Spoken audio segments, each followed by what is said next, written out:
Chères Perruésiennes, chers Perruésiens, nous voici à moins d'un an de l'échéance électorale. Après 2 années difficiles en 20 et 21, on vous doit un bilan. Un bilan qui est le fruit de notre travail entre l'administration communale et le monde politique.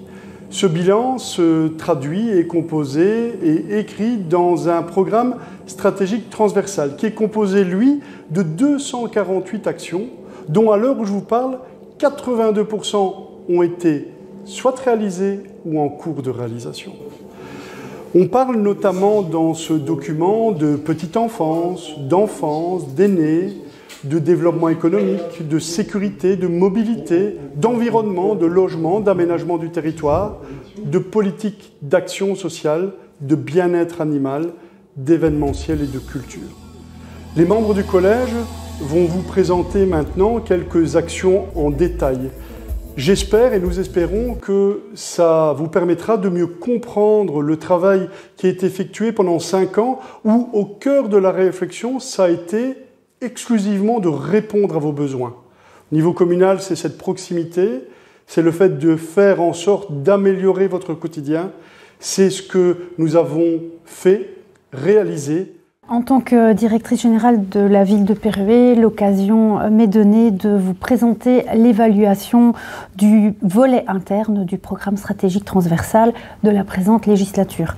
Alors, petit rappel, le volet interne concerne donc le fonctionnement et l'organisation de notre administration. Si on reprend un peu la ligne du temps, 2019, le Conseil communal approuve fin de l'année 2019 le programme stratégique transversal, le volet interne et le volet externe. Pas loin de 247 actions sont incorporées dans ce programme stratégique transversal qui est particulièrement ambitieux pour la législature à venir. Ce PST est issu d'une collaboration et d'un travail acharné entre administration et autorités politiques. Les équipes se mettent rapidement au travail avec beaucoup d'enthousiasme, d'optimisme et de volontarisme. Malheureusement, le cours de notre administration a été quelque peu chamboulé début 2020 avec la crise sanitaire, le Covid, qui a touché de plein fouet notre population et notre administration aussi.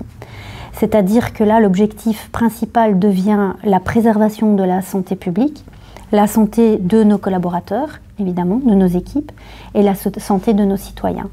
Les missions de base sont complètement revues, d'autres priorités émergent, la distribution de masques, les consignes sanitaires, bref, d'autres missions nous sont naturellement imposées pour préserver cet objectif qu'est la santé publique. En interne également, le fonctionnement est complètement revu. Notre méthodologie de travail, nos habitudes sont complètement bouleversées. Le télétravail est implémenté. Nous n'y étions pas préparés. Néanmoins, le matériel informatique high-tech a été mis à disposition des équipes afin de pouvoir assurer la continuité du service public. Cette crise sanitaire durera pas loin de 2 ans. En 2022, éclate la guerre en Ukraine. Là également, nos missions communales sont revues. Nous venons en aide aux populations et aux familles qui quittent leur pays en guerre. L'accueil et l'hébergement de ces familles devient prioritaire. De cette guerre découlera une crise énergétique, une crise économique et une crise budgétaire. Ces crises ont un impact lourd sur nos finances communales. Durant l'ensemble de ces obstacles qui ont jalonné la vie de notre administration, nous avons assuré avec efficience et professionnalisme l'ensemble des missions de notre service public local, avec un taux de réalisation de 85% quant au volet interne. Dans ces 85%, 50% des actions sont toujours en cours et 35% sont complètement réalisées à ce jour. En conclusion, tournons-nous vers l'avenir. Alors, il y a des menaces qu'il ne faudra pas éluder. Au niveau des finances locales, le directeur financier aura l'occasion d'en toucher un mot. Donc c'est toujours dans la poursuite de cette crise auquel nos administrations sont confrontées. Au niveau interne, la crise sociétale actuelle, la crise post-Covid, le monde actuel est un peu en perte de sens. Il faudra remplacer les individualités par l'esprit de solidarité. Nous aurons le défi de fédérer nos équipes autour du sens du service public. Je pense que ce sera important également.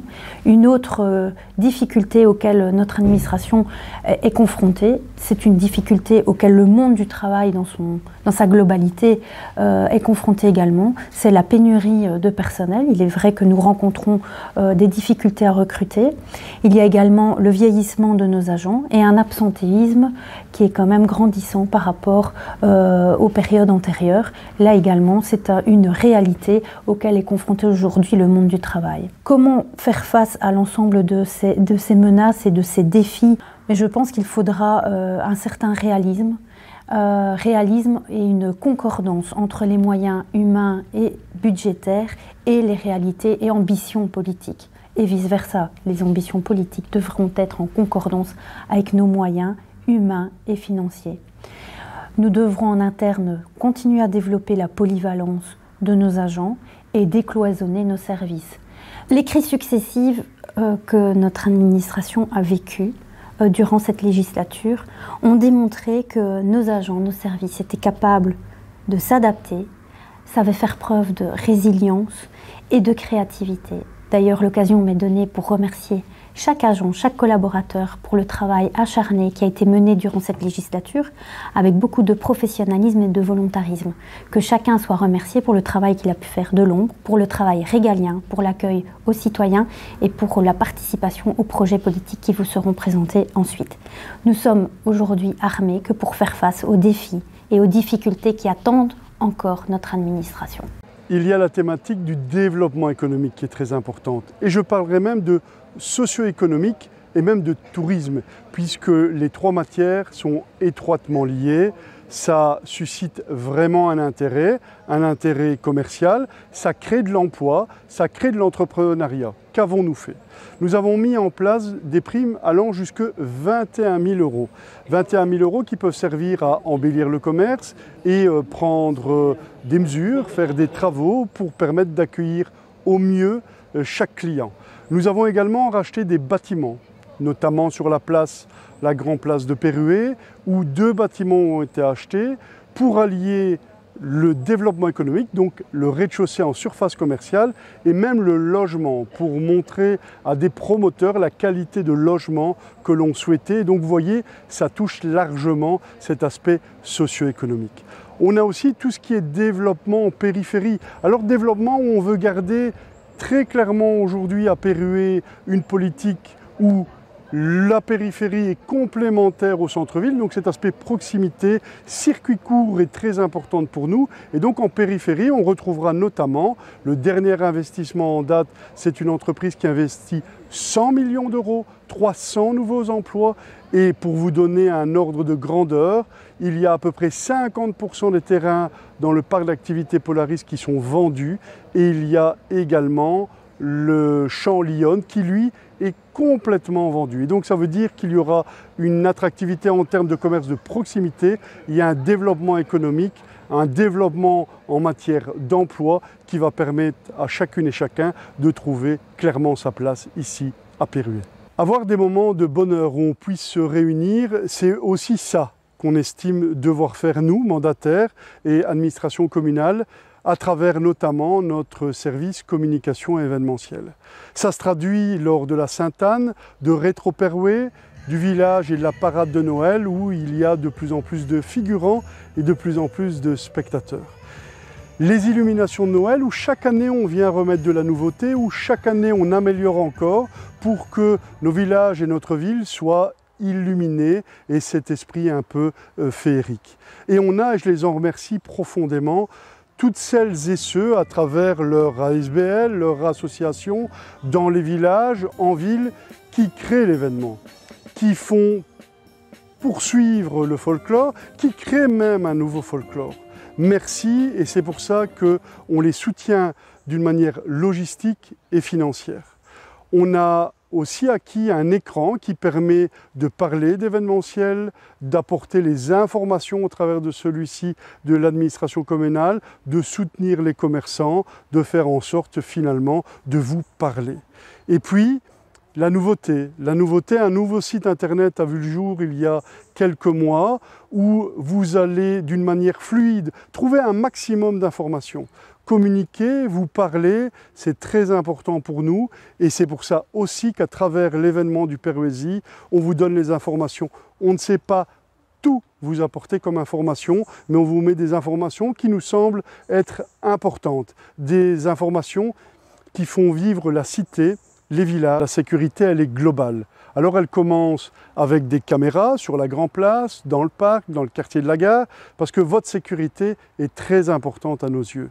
Et vivre dans une ville où il fait bon vivre, où il y a de la quiétude, c'est clairement un des aspects importants d'une politique. Deuxième aspect, toujours au niveau de la sécurité, c'est le nouveau commissariat de police. Près de 2 millions d'investissements, même plus de 2 millions d'investissements. Les travaux commenceront dans quelques mois. Il y a aussi la sécurité informatique, le fait de sécuriser vos données. Et donc nos informaticiens s'y sont attelés, travaillent pour vous permettre de télécharger des documents en toute sécurité, mais nous aussi de pouvoir communiquer avec les niveaux de pouvoir supérieurs en toute sécurité, éviter au maximum d'être hackés. Et enfin, pour vous citer encore un exemple, la politique de pollueur-payeur avec la cellule de prévention, avec la caméra mobile qui nous permet aujourd'hui de vous sécuriser, mais aussi de faire en sorte que notre environnement soit respecté. Je suis fière d'avoir pu améliorer davantage l'accueil de nos jeunes enfants en inaugurant 2 crèches, afin d'augmenter la capacité d'accueil, mais aussi leur donner un cadre de vie fort agréable. Pour les plus grands, nous avons ouvert un 3e accueil extrascolaire, ainsi que des jardins avec un espace de vie extérieur pour la récré de Perué, pour le plaisir des enfants. Pendant cette législature, de nombreux aménagements ont vu le jour dans plusieurs de nos écoles. Je relèverai notamment une nouvelle cour de récréation à l'école de Buyères, ainsi qu'à l'école de Larreau. Un pôle enfance a vu le jour sur le site de l'école de Larreau, avec une crèche et un nouvel accueil extrascolaire. Ceci permet aux enfants de 0 à 12 ans d'évoluer au sein d'une même structure de qualité. Au niveau de l'enseignement, les projets parmi d'autres qui me tiennent à cœur, c'est le potage collation qui est offert à tous nos élèves en collaboration avec le CPAS. Ils sont cuisinés avec des produits locaux dans les cuisines du CPAS 2 fois semaine. Un autre projet également, c'est le projet Progécole, qui est une distribution une fois semaine d'un fruit ou d'un légume et une deuxième fois d'un produit laitier pendant la collation de 10 heures. Pendant cette législature, nous avons élaboré un guide communal de l'urbanisme. C'est un outil d'orientation en matière urbanistique qui permet une rapidité d'exécution pour certains dossiers. Il traduit l'image que nous voulons donner de notre ville dans le futur. Je suis fier et satisfait des réalisations qui ont été faites durant cette mandature et qui étaient inscrites dans le PST.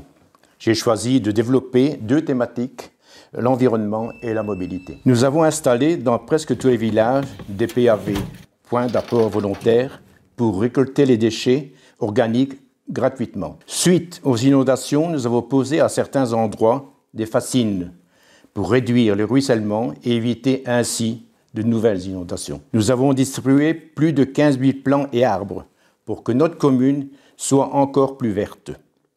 Nous avons acquis des caméras mobiles pour lutter contre les déchets sauvages.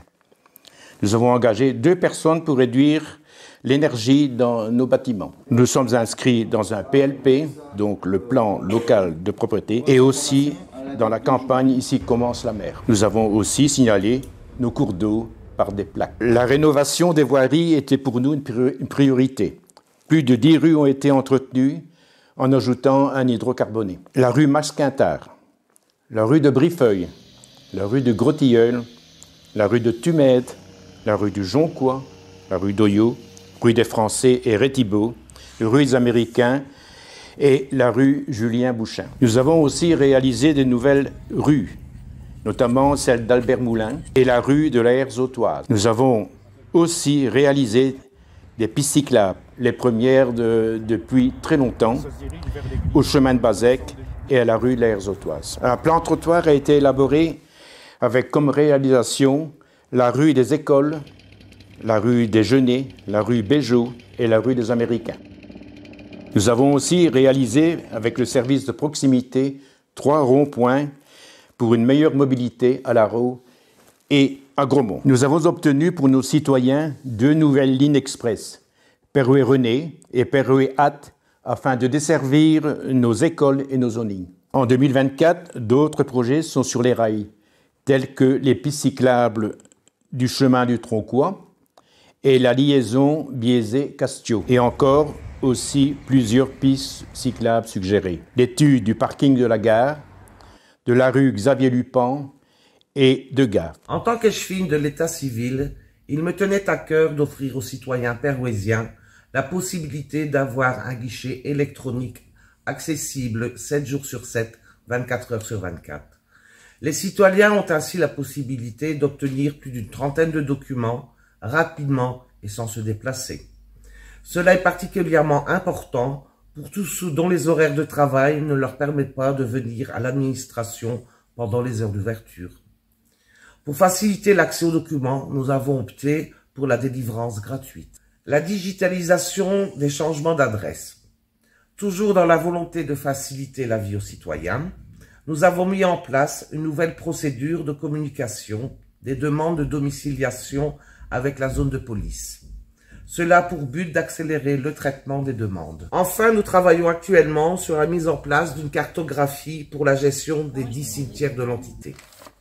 Il s'agit d'un travail considérable qui, à terme, permettra une gestion plus efficace sur le terrain. En termes de patrimoine, tout d'abord la basilique, donc 2 phases, 3 500 000 € ont quand même été alloués à celle-ci, avec la restauration tout d'abord des toitures basses, des pierres, avec évidemment, on l'a vu ce 21 juin, la restauration du dé qui a repris sa place de nombreuses années après avoir été démonté. Quelques sujets sont encore à revoir, mais la mise en lumière a déjà été faite, vous pourrez la découvrir très prochainement. La gare, elle, était en stand-by depuis de nombreuses années. Nous avons décidé de les remettre sur les rails rapidement, avec une consultation citoyenne qui a quand même découlé vers de nombreuses réunions patrimoine, AWAP, urbanisme et autres. Et les attributions des différents locaux ont pu être décidées ici en conseil communal. Et encore quelques petits détails à régler et un peu de patience, mais le début des travaux approche et nous en sommes très fiers. Au niveau de la culture, en tant que président du foyer culturel, je ne peux pas faire sans vous parler de la Ré59. 2 gros projets qui ont vu le jour pendant la période Covid. Tout d'abord, l'échappée. En plein Covid, il a fallu innover, créer. Donc, la culture, le patrimoine, le tourisme étaient vraiment réunis dans ce projet. De nombreuses personnes sont venues de part et d'autre de la ville, mais aussi du pays et même de France. Donc ça, c'est clairement 2 éditions qui nous ont vraiment permis d'évoluer là-dessus. Le projet Zéro déchet, où l'administration communale a décidé aussi d'allouer un certain budget, sous forme d'ateliers, de spectacles ou même de conseils individualisés. L'administration communale est quand même intervenue dans la rénovation des bâtiments, où le désamiantage était une priorité et la détection incendie a complètement été refaite. Alors au niveau de la bibliothèque, la médiathèque et la ludothèque, toujours 2 implantations, Perrouet et Ouillère. On a surtout adhéré à un projet décalogue, donc c'est un programme informatique qui permet quand même de savoir où se trouvent les livres dans différentes bibliothèques ou médiathèques voisines. Donc ça, c'est vraiment un service qui permet d'amener des livres de manière rapide.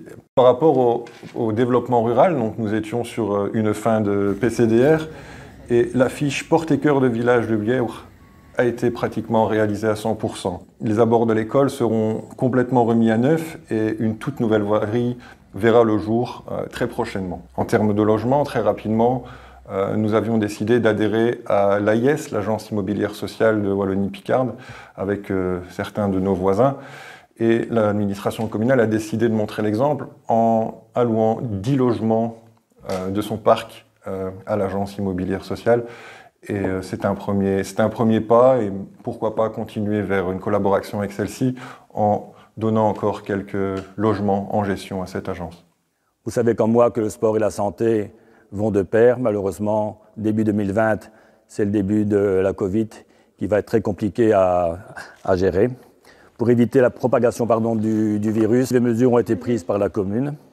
Plusieurs activités sportives ont malheureusement dû être annulées ou reportées suite à ce Covid, notamment le mérite sportif et d'autres tournois indoor. Heureusement, la commune est intervenue financièrement pour venir en aide et pour sauver de nombreux clubs sportifs. C'est ainsi qu'une somme de 25 000 € au total a été distribuée aux différents clubs, et ce au prorata du nombre de leurs affiliés. Plusieurs innovations ont vu le jour à cette période-là, notamment plusieurs activités extérieures avec les marches les parcours éphémères des marcheurs du Val-de-Verne, ainsi que différents runs des joggers de la région. En plus, les camps de vacances ont pu continuer, ce de façon grandissante et de nouveau très bien tenus, ce qui nous a permis d'obtenir un grand nombre d'affiliés pour ces plaines de jeux, grâce notamment à l'apport financier de la commune, qui a pris en charge la formation de plusieurs jeunes ici de l'entité de Perouet et devenir chef de plaine au sein de notre entité. Les plaines de jeux sont organisées, ainsi qu'à Hâte et à Tournai, je crois, non seulement durant toutes les vacances scolaires, mais également durant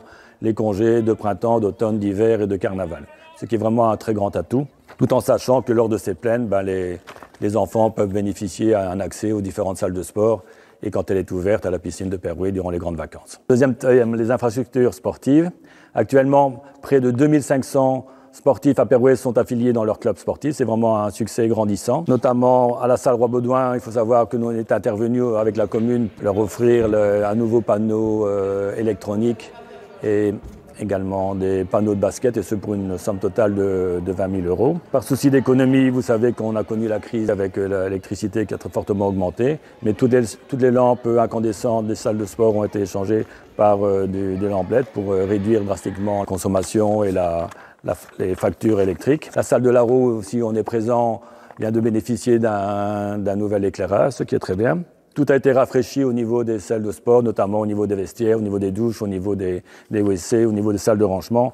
Tout ça pour mieux accueillir encore nos différents sportifs. Je rappelle que la ville de Perouet est une des rares communes du Hainaut à permettre l'accès gratuit à tous nos sportifs. C'est peut-être bien d'avoir une très belle salle comme dans certaines communes, mais nous, elle a toujours un accès gratuit, ce qui est vraiment un très gros atout. La cafétéria leur est réservée aussi, ainsi que les salles de réunion, ce qui leur permet d'obtenir un bénéfice substantiel fort important afin de pouvoir pérenniser leur club. Troisième thème, donc la piscine extérieure de Perouet. Vous savez qu'elle est située au sein de notre parc communal et cette piscine est véritablement un joyau pour notre ville, même si elle a 60 ans d'âge. Elle est idéalement située et elle connaît un très beau succès de fréquentation, notamment en 2019, avec 16 000 entrées enregistrées. En 2020, malheureusement, la Covid s'est invitée et nous avons dû fermer les portes de la piscine en 2020. En 2021, nous avons pris des mesures extrêmement drastiques aussi de sécurité pour éviter la propagation du virus. Mais malgré ça, on a pu ouvrir en 2021 et quelques milliers de nageurs ont pu profiter de cette piscine. En 2022, on a connu quelques soucis malheureusement. L'ouverture de la piscine a été retardée à cause d'une pompe à filtration qui est tombée en panne, donc on a dû la remplacer. C'est près de 10 000 € qui ont dû être investis. Malgré ça, on a ouvert au mois de juillet, c'est fait beau, on a eu quasiment 5 000 entrées payantes enregistrées. Malheureusement, mi-août, nouvelle tuile, là c'est la chaudière qui a rendu l'âme, donc gros problème, on a dû fermer pour des raisons de sécurité évidemment la piscine durant cet été-là. Après, toute la commune s'est vraiment mobilisée pour essayer d'envisager un projet de restauration. Chaque élu de tous les partis vont être invités à se retrouver pour discuter de la réalisation et de la discussion de l'audit qui a été effectué pour connaître la stabilité de cette piscine, du remplacement éventuel complet de la chaudière ainsi que du panneau électrique. Donc sans doute un très gros coût au niveau de la commune, mais qui sera sans doute, qui pourra être subsidié à raison de 60 voire 70% par Infrasport. Donc on croise les doigts, on sait qu'en 2023, la piscine était fermée. En 2024, dans le meilleur des cas, même si on commence une rénovation, on n'aura sans doute pas le temps de réaliser toute cette rénovation. Mais on croise les doigts en sachant que le but essentiel, c'est de garder ce joyau. Ici, en 2023, on vient d'ouvrir une aire de jeu pour les enfants, et ce, grâce à un sponsor privé de 60 000 €. À côté de cette aire de jeu, on aura sans doute dans le parc de Kayser l'appareil prévu pour la remise en forme, pour la musculation, pour la fitness. Et ça, ce sera vraiment un très gros atout pour notre ville. Le PST du CPS. Ce PST a été construit de manière participative avec les agents et c'est réalisé par le binôme administration politique.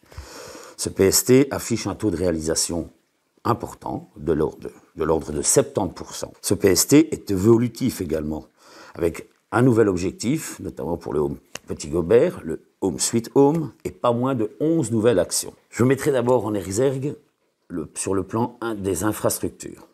Avec la finalisation des logements GILAC, la concrétisation de l'Aire Zautoise, qui nous offre un bel outil, et maintenant tournons-vous vers l'avenir, la future réalisation de notre nouvelle maison d'accueil, qui permettra aussi de réhabiliter nos anciens bâtiments laissés pour l'instant vides. Le focus sur les 18-25 ans, à travers la réinsertion socio-professionnelle, qui touche également les autres tranches d'âge, la création du pôle éducatif pour un travail pluridisciplinaire. Il en est que les résultats le montrent, c'est efficace. Les nombreuses synergies avec la ville CPS, importante, et je mettrai en avant la cellule des marchés publics. Cellule des marchés publics qui nous permet de réaliser de réelles économies, et pour ne citer que cela, à titre d'exemple, la climatisation du Home Petit Gobert, la toiture de l'Aire Zautoise, le marché cuisine, qui a permis quand même, je le disais encore, de fameuses économies, mais en même temps, c'est un marché qui porte quand même entre 800 000 et 1 million d'euros. La mise en place des budgets participatifs, orchestrés via notre plan de cohésion sociale, ces derniers sont de l'ordre de 20 000 euros par an.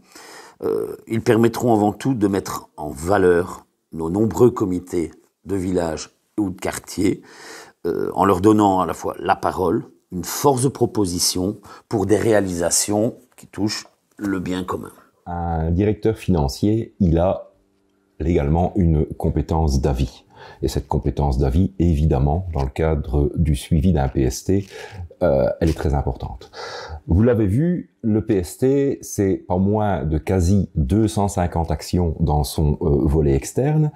Et évidemment, comment va-t-on faire pour émettre un avis par rapport à chacune de ces 250 actions? Eh bien, on va établir des tableaux de bord. Des tableaux de bord avec des projections pluriannuelles. Et lors de chaque budget, lors de chaque modification budgétaire, eh bien, il y aura évidemment une partie de ces actions qui seront intégrées dans ces documents. Alors évidemment, ce ne sera jamais un avis d'opportunité. Cet avis d'opportunité, évidemment, est du ressort de l'autorité politique, mais ce sera se demander si c'est supportable, finalement, d'intégrer ces 250 projets, même si tous ne sont pas encore réalisés, dans nos finances locales. Mais, évidemment, le problème, c'est que cette législature-ci, elle a été tout sauf un long fleuve tranquille, en ce sens que les crises sanitaires, énergétiques, économiques, se sont démultipliées, succédées, et elles ont évidemment eu un lourd impact sur les finances locales. Et pas qu'à Pérué, bien évidemment.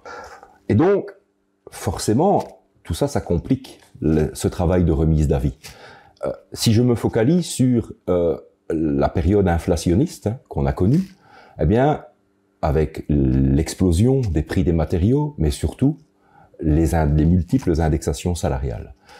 Est-ce que vous savez que si on se focalise en 2022 et 2023, il y a eu pas moins de 7 indexations salariales cumulées.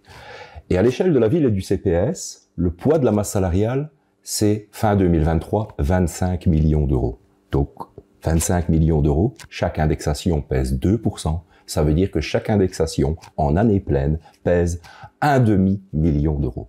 Donc évidemment, tout cela complique mon travail. Tout cela me force à le remettre constamment sur le métier et à réévaluer constamment cette problématique. Là ne s'arrêtent pas les difficultés d'un directeur financier puisque un budget est composé de dépenses, certes, mais aussi de ressources. Et il faut savoir que les pouvoirs locaux, à Pérué, ne maîtrisent pas plus de 60% de leurs ressources. Et ce que Pérué vit, les autres entités le vivent aussi, la région, l'autorité fédérale, et donc nos ressources ont tendance à s'amenuiser. Et donc ça devient de plus en plus compliqué quand on a des dépenses qui montent et des ressources qui diminuent. Comment fait-on? Eh bien, c'est un peu comme un ménage. On essaye de mettre de l'argent de côté quand on en a la possibilité. Et c'est ce que Péruwelz a fait à l'échelle de la ville et à l'échelle du CPS. Depuis 2009, on a mis en place cette stratégie financière avec les différentes autorités qui se sont succédées, et heureusement qu'on a fait ça. Maintenant, le problème, c'est l'avenir.